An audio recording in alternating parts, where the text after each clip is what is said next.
बोलती पुस्तके. ज्यांना वाचनाचा नाद त्यांना बोलती पुस्तके घाली साद. आमचं चॅनल सबस्क्राईब करा आणि सबस्क्राईब करायला इतरांनाही सांगा. नमस्कार श्रोते मित्र हो. बोलती पुस्तके सादर करत आहे लेखिका प्रियांका पाटील लिखित कथा मृत्यू भेट. रखरखीत उन्हात सकाळी 7 वाजल्यापासून 11 वाजेपर्यंत तळपत उभे राहून साऱ्यांचंच अंग चिपचिपीत झालं होतं. स्मशानभूमीत भयान शांतता होती. सगळ्यांचे चेहरे उन्हामुळे त्रस्त दिसत होते. डोळे आग ओतत होते. पण तरीही बारीक डोळ्यांनी पाहणारे तिथे उपस्थित असणारे तर सर्वांची नजर मात्र नैवेद्यापाशीच होती. कावळा कधी येणार आणि नैवेद्य कधी शिवणार याकडेच साऱ्यांचं लक्ष लागलं होतं. गावाच्या अगदी टोकाला टेकाच्या उतरंडीला बरोबर गजरीच्या मळ्याच्या बाजूचा एक मोठा मोकळा माळ रेणावी हे गाव स्मशानभूमी म्हणून वापरत होता. दूर दूरपर्यंत तिथं सावली नव्हती. आजूबाजूला फक्त बाभळीची झाडं, वृक्ष काटेरी ऊन देणारी. तरीही काही माणसं माथ्याला कपडा बांधून त्याच झाडाचा आधार घेऊन झाडाखाली बसली होती. दिस डोक्यावर आला, पण दूरवर कुठेही कावळा म्हणून काही दिसेना. स्मशानाच्या मागच्या अंगाला महादेव नानाची एक विहीर होती. लोक भूताची विहीर म्हणायची त्याला. कधी एकेकाळी गावात राहणाऱ्या सावंताच्या सुनेने त्या विहिरीत जीव दिला होता म्हणे. त्यामुळं त्या विहिरीचं पाणी गावानं कधीच वापरलं नव्हतं. पण आग ओकणाऱ्या उन्हात सुद्धा ती विहीर आणि सभोवतालचा परिसर भलताच थंड असायचा. स्मशानातल्या ताटकळत बसल्या सगळ्यांचा जीव आता कासावीस झाला होता. जोपर्यंत कावळा नैवेद्य शिवत नाही तोपर्यंत जेवणाची पंगत कशी बसणार हा विचार आता मात्र प्रत्येकाच्या चेहऱ्यावर दिसत होता. आजची मजुरी बी गेलेली का? जेवण तरी मिळतंय का नाही कुणास ठाऊक. राम्या, पण मला बी कधी कधी समजत नाही. उकिरड्यावर बसून उंदराला टोच्या मारून खाणारं हे कावळं असं पंचपाकवान ठेवलं तरी कुठं स्वतःला जापांतात उमगतच नाही गड्या. हनुमान तिथेच एका दगडाला टेकत हळूच आवाजात बडबडला. हनुम्या, पण मला सांगले का म्हातारी 90ची लगा. मनमुरा जगलेली. लेक सुना, लेकी जावई, नातवंड पतवंड सारं काही बघितलं की तरी बी अजून कसली इच्छा बाकीची. तितक्यात भटजीने आवाज दिला. बराच उशीर झाला. कावळा नैवेद्य शिवेल असं काही चिन्ह दिसत नाही. आपण गाईला हा नैवेद्य दाखवूया. चला, शर्फीला आज लई पंचपक्वान आहे, पण निवद शिवावा बाबा तेवढा. असं म्हणत गावकरी स्मशानातून बाहेर वरच्या अंगान असले पायवाट धरून गावाच्या दिशेने येऊ लागले. शर्फी गावातलीच एक गाय. कावळ्याने नैवेद्य शिवला नाही की मग याच गायीला नैवेद्य दाखवला जायचा. त्यामागचं कारण देखील तितकंच महत्त्वाचं होतं. कारण शर्फी गाय ही अतिशय हावरट गाय म्हणून गावात प्रसिद्ध होती. तिला कधीही काही द्या ती सतत खात राहायची.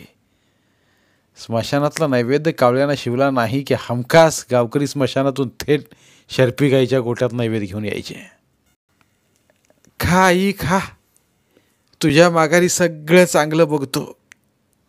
बहिणीला त्यांचा हक्क बी देतो, पण अशी नाराज होऊ नकोस. गाईसमोर नैवेद्य धरताना वसंत त्या विनवण्या करीत होते. समोर नैवेद्याचं ताट ठेवलं तसं गायीनं नैवेद्याचा वास घ्यायला सुरुवात केली. सर्वांची नजर शर्फी गायीकडेच. आता ती नैवेद्य खाईल आणि म्हातारीच्या आत्म्याला शांती लाभल असं म्हणत प्रत्येकजण मनातल्या मनात विनवण्या करीत होता. नैवेद्याचं ताट हुंगून झाल्यावर शर्फी मात्र तिच्या गळ्यात बांधलेलं दावं जोर जोरात खेचू लागली. मानेला हिसके देऊ लागली. पायानं तिनं नैवेद्याचं ताट उडवून लावलं आणि त्या ताटासरशी प्रत्येकाच्या मनात असल्या उरल्या सुरल्या अपेक्षाही उधळून लावल्या. मी बाबांचा हात घट्ट पकडून तिथेच उभे राहून हे सारं काही पाहत होते. आता कोणताच पर्याय शिल्लक राहिला नव्हता. भटजींनी सांगितल्याप्रमाणे सर्वजण आता वसंता त्यांच्या वाड्यातल्या बाहेरच्या आवारात बसून राहिले. रुक्मिणी आजीच्या फोटोला नैवेद्य दाखवून पंगत बसवली गेली. दुपारी 1 वाजता वाड्यातल्या आवारात त्या गडद सावलीत लोकांच्या तोंडी 2 घास गेले आणि जिवंत असणाऱ्या माणसांचा आत्मा आत्ताच्या कुठे तृप्त झाला. दिवस आल्यासरशी गेला. रात्री माडीवर बिछाने घातले गेले. बोचऱ्यात थंडीत आमच्यावर रुक्मिणी आजीने शिवलेल्या वाकळीत शिरून सगळे चिडी चुप्प झोपून गेले. आई बाबा एकमेकांशी मात्र काहीतरी कुजबुजत होते. 22 वर्ष झाली गावात कोणी नैवेद्य शिवला नाही. तुम्ही कधीपासून या सगळ्या गोष्टी मानायला लागला?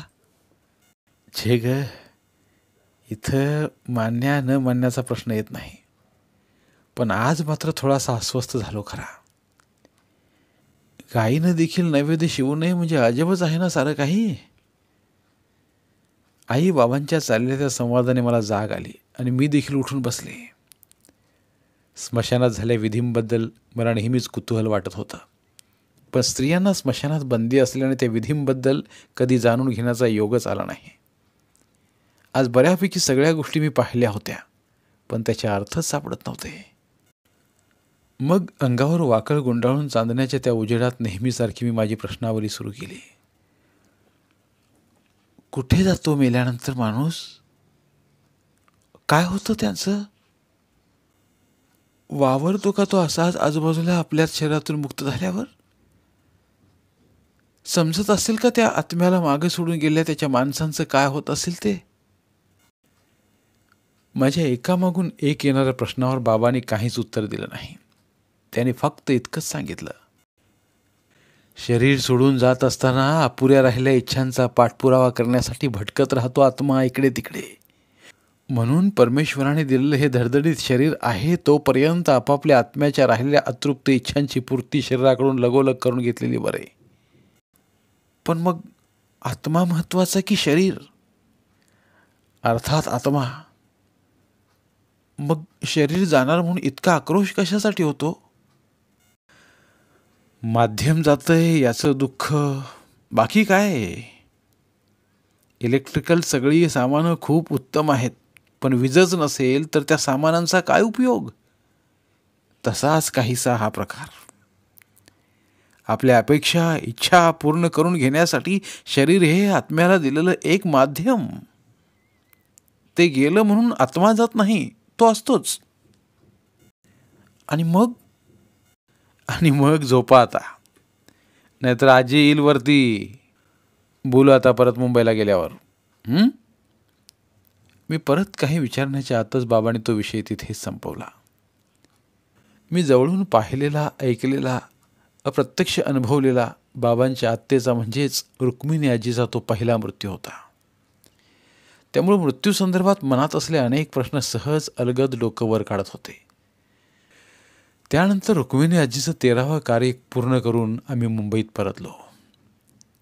मुंबईच्या धावपळीच्या आयुष्यात माणूस मागचं सारं काही विसरून पुन्हा एकरूप झालो नेहमीप्रमाणे. अनेक महिने गेले, पण माझं मृत्यूविषयक असणारं कुतूहल कधीतरी मध्येच डोकं वर काढतच होतं. त्याबाबत बाबांना काही विचारलं की अनेक फिलॉसॉफिकल उत्तरंही मिळायची. त्यातली काही पटायची, काही नाही. काही समजायची, काही डोक्यावरून जायची, पण का कुणास ठाऊक. इतकं असलं तरीही त्याविषयी कुतूहल मात्र कायम असायचं. कावळ्यासमोर इतके छान पंचपक्वान असतानाही तो का खात नाहीये, या गोष्टीचं कधी आश्चर्य वाटलं नाही तुम्हाला बाबा? वाटलं ना? त्यावर काही गोष्टी शोधल्यासुद्धा, आणि मग असं लक्षात आलं की आत्म्याची मुक्ती झाली नाही की तो तिथेच भटकत राहतो, आणि त्यामुळे कावळा नैवेद्यापाशी यायला घाबरतो. म्हणजे आत्मा, मुक्ती, शरीर, मृत्यू ह्या सगळ्या संकल्पना खऱ्याच नाही का? खरंच म्हणावं लागेल ना, पण वैज्ञानिक दृष्टिकोनातून पाहिलं तर उत्तरं वेगळीच मिळतील. तू फार याचा विचार करू नकोस. मी गेलो तर मी नक्की नैवेद्य शिवेन. मागच्यांना काहीही त्रास होऊ देणार नाही. बाबांनी दिलेल्या या उत्तरावर मी मात्र चिडून तिथून निघून गेले. एके दिवशी सकाळी 6 वाजताच बाबांनी लँडलाईनवरून तुका बापूंना गावी फोन लावला. तुकाराम बापू गावातली नामी हस्ती, कोण त्यांना ज्योतिष म्हणायचे तर कोण गुरुजी म्हणायचे, कोण त्यांना बुवा म्हणायचे तर कोणी त्यांना भविष्यवाले बापू म्हणायचे. फोनवर बाबा त्यांना पहाटे पडल्या त्यांच्या स्वप्नांबद्दल सांगत होते. गावातला वाडा, त्या वाड्यात सर्व ठिकाणी बायका पुरणपोळ्यांचा स्वयंपाक करत असतानाच त्यांना दिसल्या. ते स्वप्न इतकं खरं आणि जिवंत होतं की जणू बाबा नुकतेच तिथून जाऊन आलेत असं वाटलं. फोन ठेवल्यानंतर बाबांचा चेहरा थोडा चिंताग्रस्त दिसला. काय होता स्वप्नांचा अर्थ? सांगितला का त्यांनी? आईने विचारलेल्या प्रश्नावर बाबा शांतपणे उत्तरले. म्हणे, वाईट बातमी कानावर येणे असा अर्थ असतो या स्वप्नाचा. असेल काही बाई अर्थ. असं रोज उठून स्वप्नांचा अर्थ शोधू लागलो तर मग जगायचं कसं? सोडा तुम्ही हे सगळं आणि आवरा. आई असं म्हणत तिच्या कामाला लागली देखील. मला बाबांची काळजी समजत होती. गावातल्या घरात एकटी राहणारी आजी म्हणजे बाबांची आई. तिची काळजी बाबांना सतावत होती. तिला मुंबईचं हवामान मानवत नव्हतं, त्यामुळं तिला इथं आणताही येत नव्हतं. आणि इथली सरकारी नोकरी सोडून गावी स्थिरस्थावर होणं बाबांना जमण्यासारखं नव्हतं. या द्विधा अवस्थेत असले बाबा आणि त्यांना त्यांच्या आईबद्दल वाटणारी काळजी बाबांच्या चेहऱ्यावर नेहमी दिसून येत होती. दुसऱ्याच दिवशी बाबा जमिनीचं काहीतरी महत्त्वाचं काम आहे असं म्हणून रजा टाकून तडक गावी गेले. तिथे 2 दिवस राहिले. आई व्यवस्थित आहे याची खातरजमा करून घेण्यासाठीच ते गावी गेले होते. आजीला भेटून मुंबईला परत आल्यानंतर बाबा थोडे स्वस्थ दिसू लागले.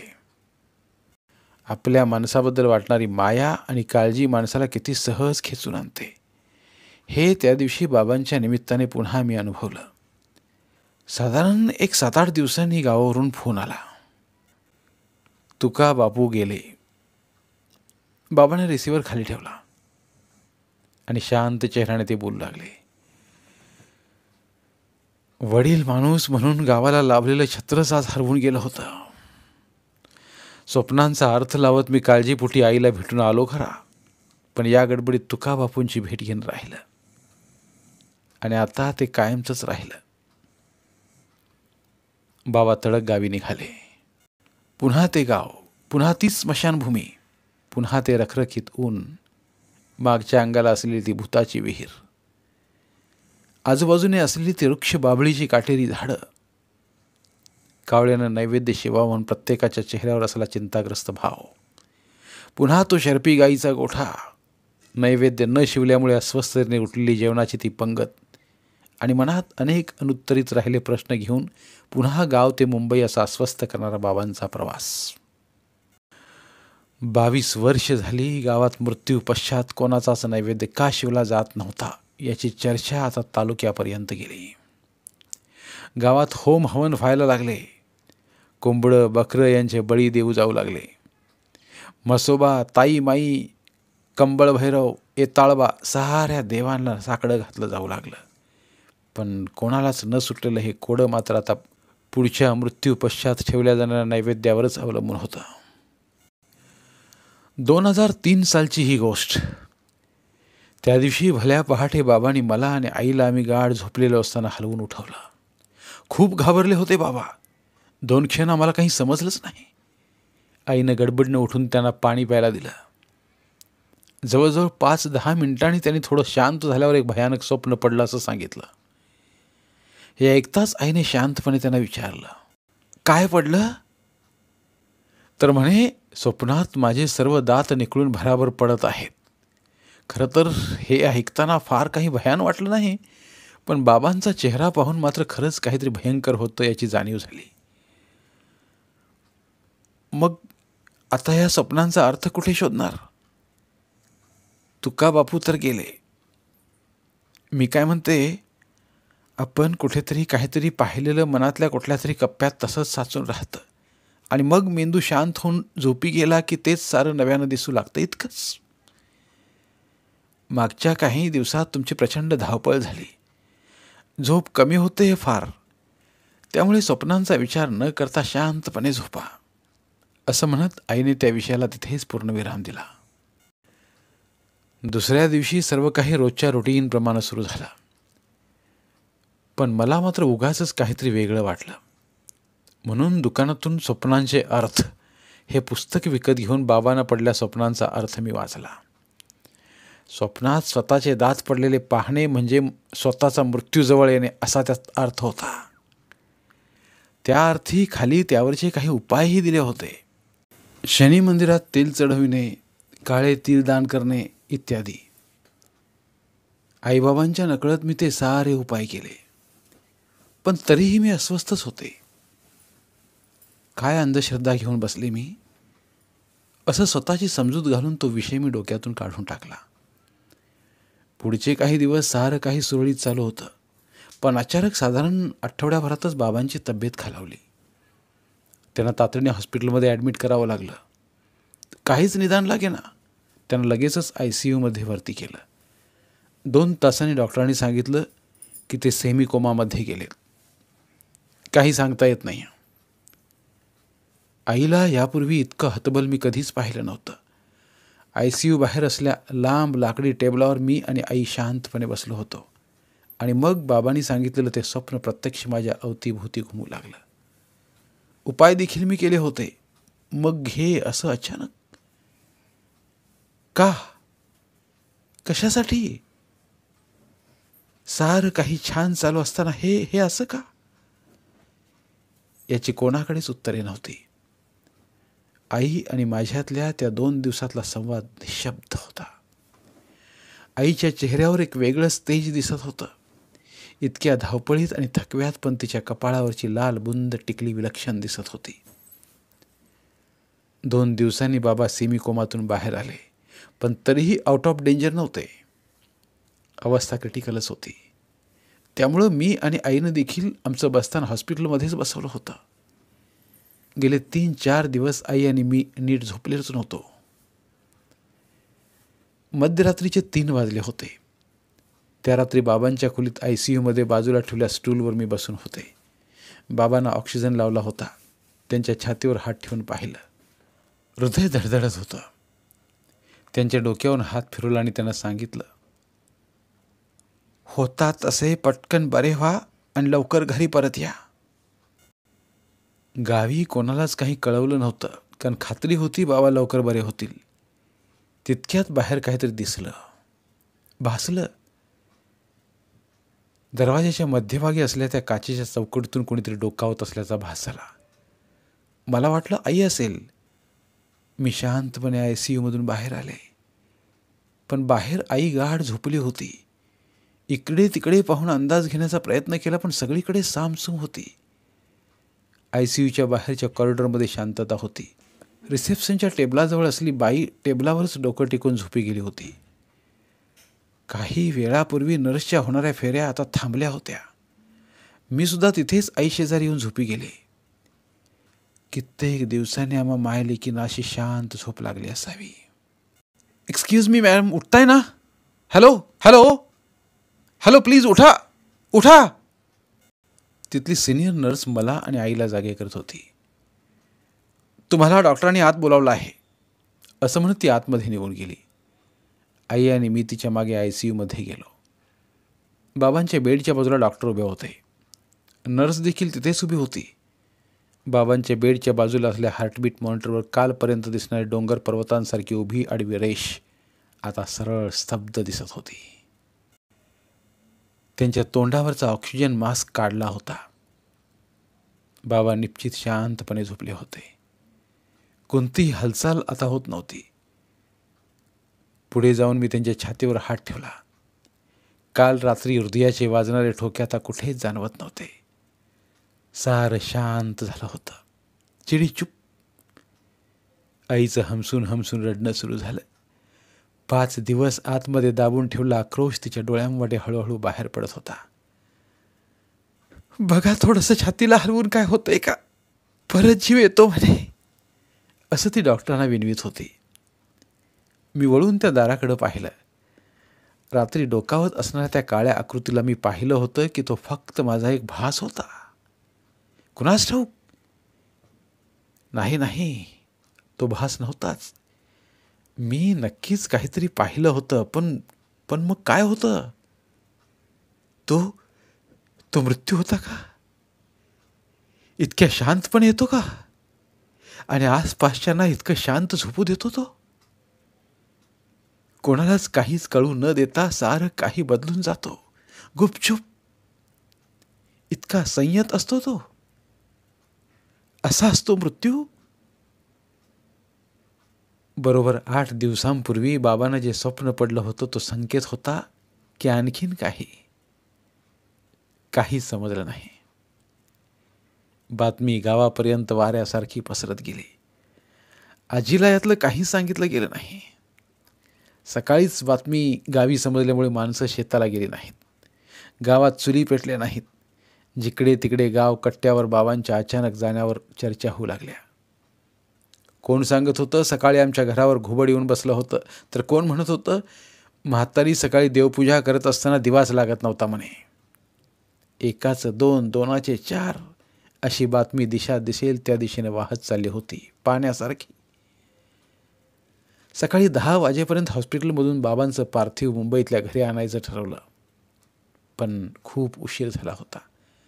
म्हणून ते पार्थिव तसंच ॲम्ब्युलन्समध्ये ठेवून इमारतीखालीच लोकांना अंतिम दर्शन देण्यात आलं. बाबांच्या कॉलेजमधून, शाळेतून, त्यांच्या राजकीय सामाजिक परिवारातून अनेक मंडळी तिथे आली होती. बाबांचे सहकारी, मित्रपरिवार, विद्यार्थी यांच्या गर्दीमुळे इमारतीखालचा संपूर्ण रस्ता ब्लॉक झाला होता. ॲम्ब्युलन्समधलं पांढऱ्या चादरीनं गुंडाळलं त्यांचं पार्थिव फुलांनी हारांनी झाकून गेलं होतं. साधारण संध्याकाळी 4-5 वाजता मुंबईतून आम्ही त्याच ॲम्ब्युलन्समध्ये बसून गावापर्यंतचा प्रवास सुरू केला. ॲम्ब्युलन्समध्ये असणाऱ्या वाहक आणि चालकाबरोबर बाबांचे चुलत भाऊ, बहीण, आई आणि मी होतो. मुंबईच्या एक्सप्रेस हायवेवरून ॲम्ब्युलन्स सांगली जिल्ह्याच्या दिशेने प्रवास करू लागली. सातारा येईपर्यंत अंधार पडला होता. हा प्रवास वर शांत वाटला तरी भयंकर होता. रात्री 10 वाजता ॲम्ब्युलन्स एके ठिकाणी थांबली. अभय काका ॲम्ब्युलन्स थांबल्यावर खाली उतरले आणि थोड्याच वेळात काहीतरी घेऊन आले. गाडीत बसल्या प्रत्येकाच्या हातात त्यांनी ते ठेवलं आणि खाऊन घ्या असं सांगितलं. प्रत्येकजण त्याच ॲम्ब्युलन्समध्ये बसून दिलेला पुडा उघडून खाऊ लागला. बाबांचं पार्थिव त्याच गाडीत बर्फाच्या लादीवर बंद पेटीत होतं. गाडी अर्धा तास तिथेच उभी होती. आईच्या हातात दिलेला तो पुडा तसाच होता. साऱ्यांचं खाऊन झालं. गाडीखाली उतरून पाय मोकळे करून सारेजण परत गाडीत येऊन बसले. कोणाचं काहीही अडत नाही. जाणारा जातो आणि मागचं काहीच थांबत नाही. लोक जेवतात, पाणी पितात, थांबतात आणि पुन्हा प्रवासाला लागतात. मी हे सगळं पाहत होते. बाबा गेल्यावर वाटलं होतं सगळं थांबेल, पण काहीच थांबलं नव्हतं. त्यांचं पार्थिव असलेलं ॲम्ब्युलन्ससुद्धा काही वेळात परत सुरू झालं आणि आम्ही प्रवासाला लागलो. अंतिम प्रवासाला. तो बाबांचा अंतिम प्रवास होता. रात्री 12 ते 2च्या सुमारास 2 तास साताऱ्याच्या रस्त्यावर ही ॲम्ब्युलन्स फक्त एकाच ठिकाणी फिरत होती. पुन्हा पुन्हा त्याच ब्रिजखाली येत होती. आम्ही पुन्हा पुन्हा फिरून परत त्याच ठिकाणी येत होतो. ॲम्ब्युलन्समध्ये चालकासोबत असणाऱ्या एका व्यक्तीचा तो प्रकार लक्षात आला. त्याने गाडी बाजूला थांबवायला सांगितली आणि गाडीतून एक नारळ, अगरबत्ती, लिंबू काढून बाहेर नेऊन त्याने काहीतरी केलं. त्यानंतर नमस्कार करून काहीतरी तोंडातल्या तोंडात पुटपुटून चालकाने गाडी चालू केली आणि आम्ही पुढच्या 2-3 तासात गावाच्या हद्दीत आलो. शरीराचा मोह कोणाला सुटलाय? तो आत्म्यालाही असणारच की. म्हणून मग अशा घटना घडत राहतात का? भयकथांमध्ये वाचलेल्या काही गोष्टी मी त्या रात्री प्रत्यक्ष अनुभवल्या होत्या. ऐनवाडीच्या टेकापासून गाडी खालच्या दिशेने आमच्या गावाच्या दिशेनं चालू लागली. गावाच्या सुरुवातीला शाळा. रस्त्याच्या दुतर्फा गच्च माणसं भरली होती. गाव मध्यरात्री टक्क जागं होतं. प्रत्येकाच्या अंगणातले दिवे चालू होते. लोकांच्या हातात मोठमोठाले कंदील होते. ॲम्ब्युलन्स आमच्या वाड्याच्या समोर येऊन उभी राहिली. वाड्याच्या बाहेर अंगणात आजीला घेऊन बऱ्याच बायका बसल्या होत्या. अंगणाच्या उजवीकडे तिरडीचं सर्व काही सामान तयार होतं. आम्ही एक एक करून ॲम्ब्युलन्समधून खाली उतरलो. ॲम्ब्युलन्समधल्या त्या 2 माणसांनी बाबांचं पार्थिव तिरडी शेजारी असल्या चटईवर ठेवलं आणि थोड्या वेळात ते निघून गेले. सगळीकडे शांतता होती. आरतीचं ताट माझ्या हातात ठेवलं गेलं आणि अंतिम दर्शन घ्या आता साऱ्यानेच पटापटा, खूप उशीर झालाय. असा मागून गर्दीतून मोठा आवाज आला. कोणीतरी मला हलवून उठवते असा भास झाला. उठून पाहते तर समोर बाबा. मी अजून इथेच आहे. तू तू काहीतरी कर आणि हे सारं थांबव. मला इतक्यात नाही जायचं. अशा विनवण्या ते करत होते. प्रत्यक्ष अनुभवावं असा तो भास होता की खरंच होतं हे. मी बराच वेळ बेशुद्ध अवस्थेतच होते. पहाटे गावच्या स्मशानभूमीत बाबांचा अंत्यविधी पार पडला. माध्यम आता संपलं होतं. जळून राख झालं होतं. कवटी फुटण्याचा आवाज आला तरी स्मशानातली माणसं उठून वरच्या अंगाने गावाकडे येऊ लागली. तिसऱ्या दिवशी माती होती. पुन्हा ते गाव, पुन्हा तीच स्मशानभूमी, पुन्हा ते रखरखीत ऊन. मागच्या अंगाला असली ती भुताची विहीर. चौ बाजूने असली ते वृक्ष बाभळीची काटेरी झाडं. कावड्याने नैवेद्य शिवावा म्हणून प्रत्येकाच्या चेहऱ्यावर असला चिंताग्रस्त भाव आणि पुन्हा पुन्हा तीच अस्वस्थता. बाबांच्या आवडीचे सर्व पदार्थ नैवेद्य म्हणून ठेवले होते. घरातले सर्वच माती लोटण्यासाठी पुढे गेले. राखेतून अस्थी उचलून एक एक करून त्या मडक्यात आम्ही भरत होतो. कुठे हाताचं हाड, कुठे पायांचं हाड. जे जे हातात येईल ते ते त्या मडक्यात टाकलं जात होतं. आजीचं वय तसं जास्त होतं. तिनं बरंच काही भोगलं होतं. बाबांचा सांभाळ तिनं एकटीने अतिशय हिमतीने केला होता. पण आज जे नियतीने तिला दाखवलं ते क्रूर होतं. ज्या मुलाच्या संगोपनासाठी अंगाची हाडं केली त्याच मुलाची हाडं आज अस्थी म्हणून भरण्याची वेळ आली होती. पण ती बिचारी कुठेच आक्रोश करत नव्हती. स्तब्ध होती. आईच्या डोळ्याचं पाणी थांबत नव्हतं. मडक्यात अस्थी भरून झाल्यावर नमस्कार करून सगळे तिथेच बाजूला बसून होतो. ज्या शरीराला आपण आयुष्यभर मिरवत राहतो त्याची झालेली माती साऱ्यानेच लोटली होती. आता पुन्हा एक नवीन प्रवास. मुक्त झालेल्या आत्म्याचा नवीन देहात प्रवेश मिळण्याची धडपड पुन्हा नव्याने सुरू होणार होती. मुंबई, पुणे, औरंगाबाद, सांगली, सातारा तालुक्यातून, जिल्ह्यातून विविध ठिकाणाहून माणसं आली होती. कावळा शिवला नाही तर आत्म्याला मुक्ती मिळत नाही.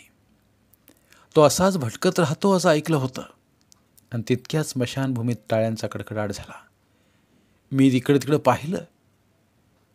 समोर कावळ्याने नैवेद्य शिवला होता. स्मशानभूमीत टाळ्या? होय होय, टाळ्या. कारण मागील 22 वर्षात स्मशानात कधीच नैवेद्य शिवला गेला नाही. ना कावळ्याने ना कोणत्या गायीने. त्या 22 वर्षात गावात मृत्युमुखी पडल्यांचे आत्मे मग कुठे भटकत होते? काय राहिलं होतं त्यांचं मागे? असेच भटकत होते का ते इथेच कुठेतरी? शरीराचं कोणतंच माध्यम न घेता काय मिळवायचं होतं त्यांना आता? सगळ्या इच्छा, अपेक्षा, मोह मागेच कुठेतरी राहिले होते म्हणून ते मुक्ती कक्षेत कधी परतलेच नाहीत का? पण बाबांच्या माती दिवशी ठेवलेला नैवेद्य कावळ्याने शिवला. अगदी काही सेकंदाच्या आत. म्हणजे बाबा मुक्त झाला होता तर. इतक्या सहज.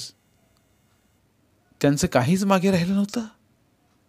आई, बायको, मुली सारं काही मागं होतं. मग इतक्या लगेच मुक्ती?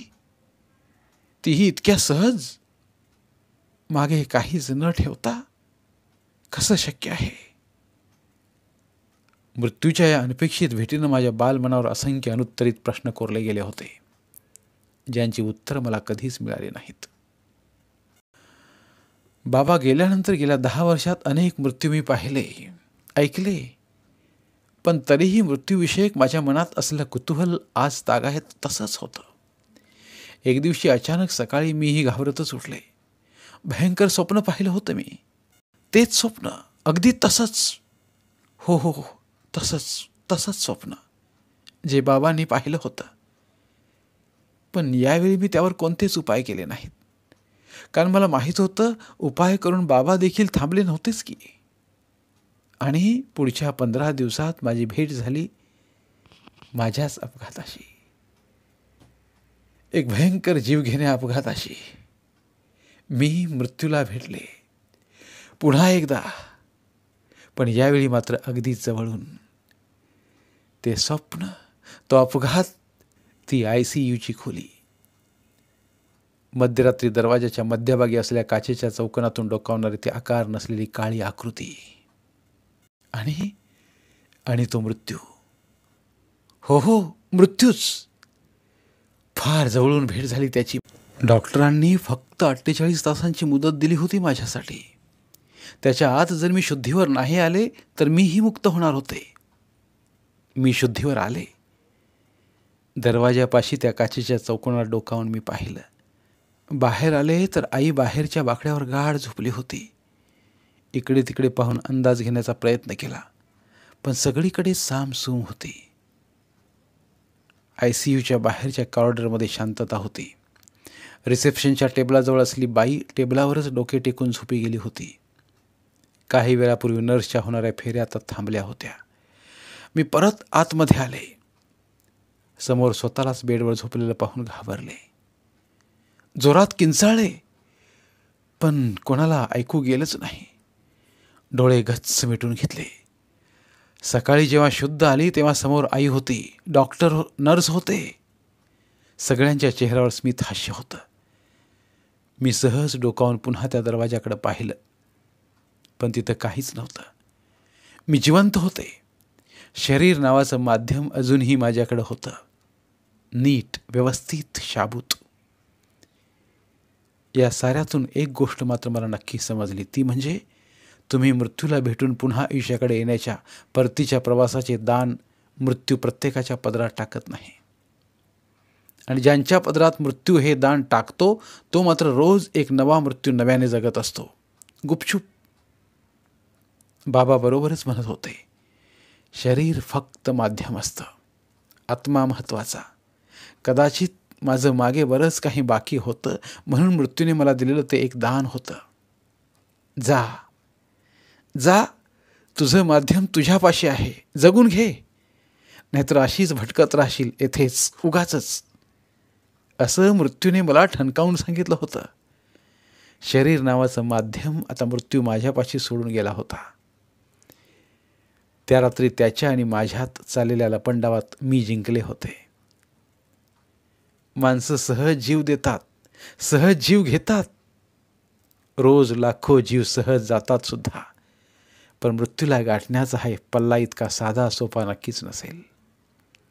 शरीरातून मुक्ती मिळाल्यानंतर ब्रह्मांड भ्रमंतीसाठी मुक्त झाले असतानाही बाजूला निश्चित पडल्या आपल्या शरीराला ओळख न दाखवता निघून जाणं, खरंच तितकं सोपं असेल का हे? नेमकं काय होतं मृत्यूला भेटून येताना?